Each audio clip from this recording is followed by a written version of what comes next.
bairro Adalberto, eu tive algumas experiências antes da ONG, né?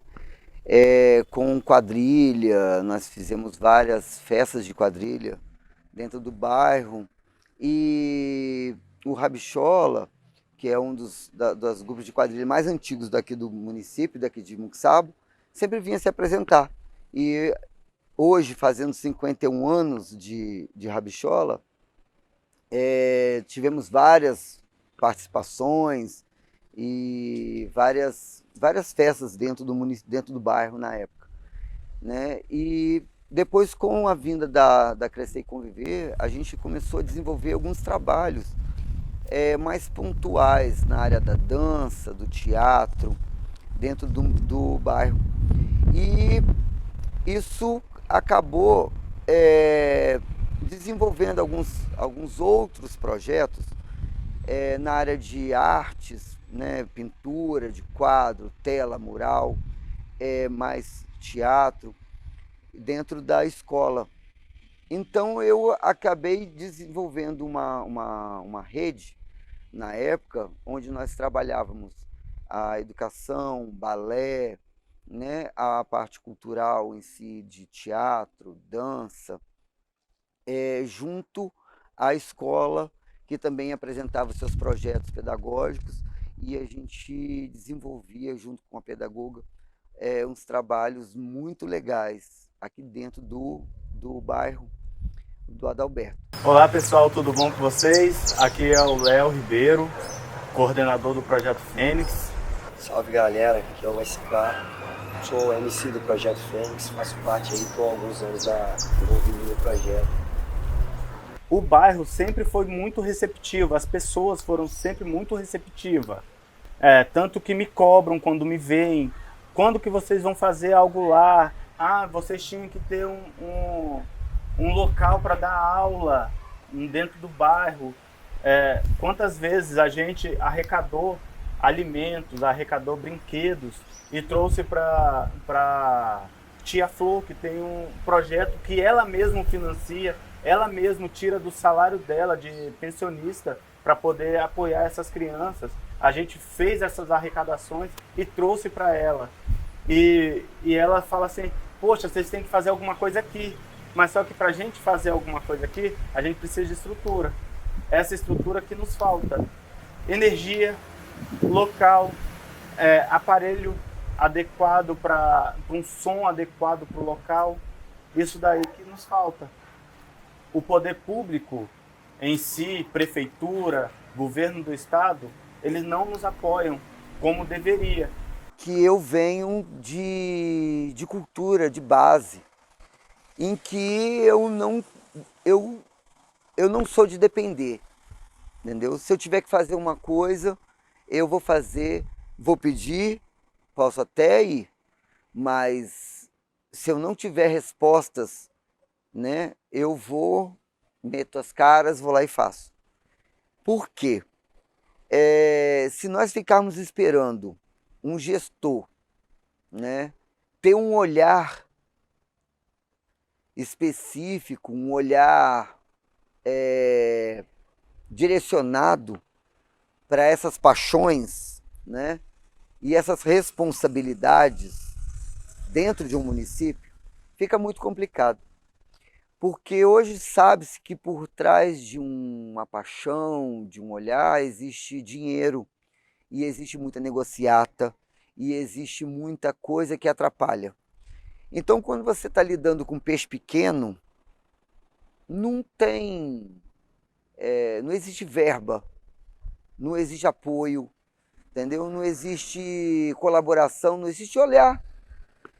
O poder público em si, prefeitura, governo do estado, eles não nos apoiam como deveria. Igual, eu tive na Secretaria de Esporte, consegui troféus, consegui tudo que eu precisava. Na hora que eu cheguei na Secretaria de Cultura, pedi o palco com a sonorização, eles só me deram o palco. A sonorização eu tinha que me virar. Isso daí, tipo assim, não foi porque a secretária não quis me atender, foi porque o limite dela era aquele. Aquele era o limite que ela podia.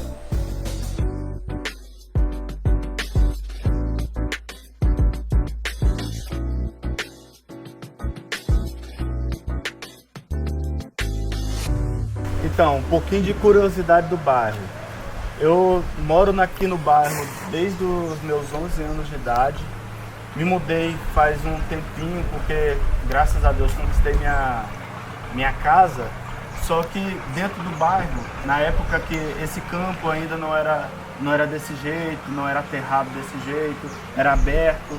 Ali em cima, não sei se dá pra ver na imagem, ali em cima tinha um bar onde eles botavam as caixas de som depois do futebol, que todo sábado e domingo aqui acontece, é uma cultura do bairro.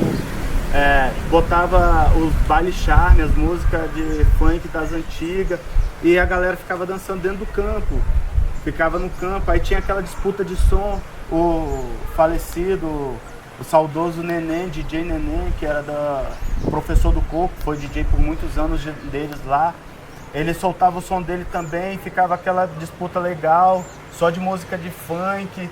Aí quando aqui acabava, dava aquela esfriada, todo mundo ia lá pra Baixada, aí tinha um Del Careca, o falecido, um cara excepcional, quando o presidente aqui do bairro, tínhamos vários planos para esse bairro, de trazer o Projeto Fênix, de abrir os espaços, a sala novamente para poder dar aula, mas infelizmente esses sonhos foram interrompidos com a morte dele, uma morte brutal, onde trouxe muito medo para os moradores do bairro, que foi, na sequência da morte dele, foi o Band na Praça, a segunda edição, onde a gente já estava meio receoso de fazer essa edição, então ela não foi tão bem quanto a primeira, mas foi uma edição boa, porque esse foi o momento onde as pessoas esqueceram um pouco das suas preocupações e foram lá participar. Na época, o que aconteceu para esse medo aqui no bairro? Na época, sempre teve uma disputa de dois bairros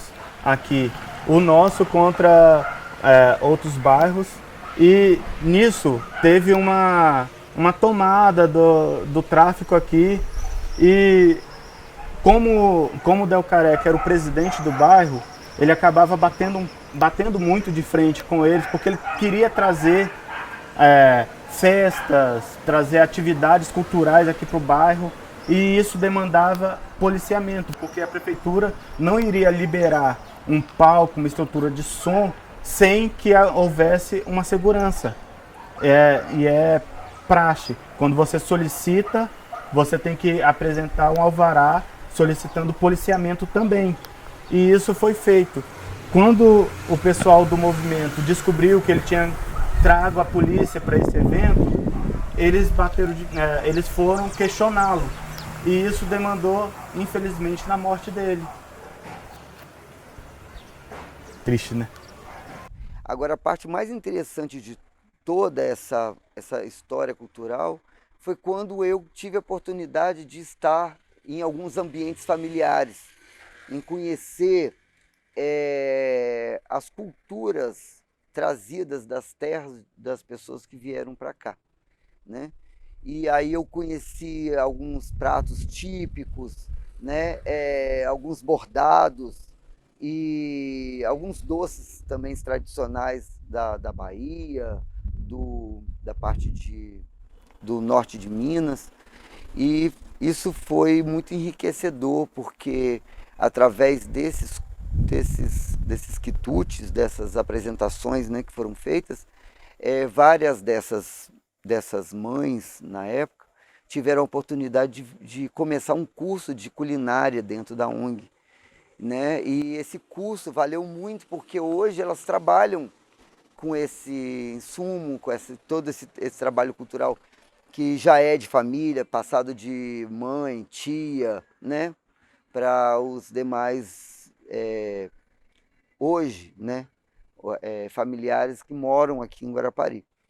Então eu conheci muita coisa legal, muita coisa interessante em relação às culturas de massa que foram importadas da Bahia, que foram importadas de Minas, né, e de outros estados, né, mas principalmente da Bahia e de Minas para dentro do Adalberto, né? Isso foi assim, uma coisa que muitas vezes você não vê ninguém comentar, né? É uma cultura familiar, uma coisa dentro da casa, né? E quando você tem a oportunidade de botar uma luz no caminho assim de uma pessoa que tem esse dom e colocar esse bordado, essas pinturas, essas culinárias para fora, para começarem a ser apreciadas pela sociedade guarapariense, né? Isso é uma coisa muito legal. Cultura é uma gama, um leque tão grande de coisas que só em você andar na rua, na forma que você anda, você já está promovendo cultura, né? Porque você está trazendo aquilo que é seu, né? Uma performance, é um show à parte em passar na rua, né? Nós temos várias músicas, vários chorinhos que falam dessas passagens, né, pela história do Brasil, e isso é muito interessante.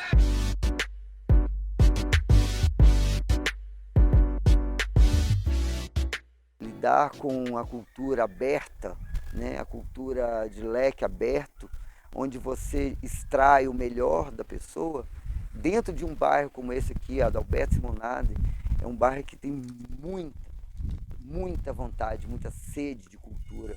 É um bairro que está aqui abandonado, não está mais abandonado porque tem uma ONG dentro desse bairro, tem uma escola atuante, mas a cultura interna, a cultura das pessoas, né? Aquela cultura que você tem guardada, né? de prosas, versos, de um bordado, de trabalhar com uma certa técnica de pintura que só existe em tal região, isso está tudo parado aí dentro do bairro, entendeu? Então nós precisamos realmente dar uma sacudida, né, para poder isso aparecer.